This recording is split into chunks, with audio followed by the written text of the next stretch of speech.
Are you putting side molding on your 73 to 87 square body pickup? You need to watch this. Good morning, everyone. Look at this. It's a little chilly in the shop. I had to kill the heater so you could hear me clear. This is a very important message. If you're building one of these square body pickups and you're wanting to use the exterior body molding kit from LMC, I just want to give you a few tips, tricks, and try to manage your expectations of what you're going to get. So here we go. So at first glance, the kit looks really good. It's nice and shiny. Make sure you don't open it on the concrete so these little pieces drop out and get scratched the second you open them. Kind of like mine did, but it is what it is. The tailgate piece, for some reason, the box is not long enough.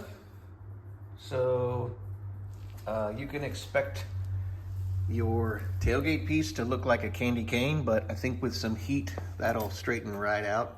I don't know why we couldn't just make the box, 6 inches longer? And then, you also will have to cut the far piece if you have dual tanks like we do on Project Recession Proof, which is coming along nicely, by the way.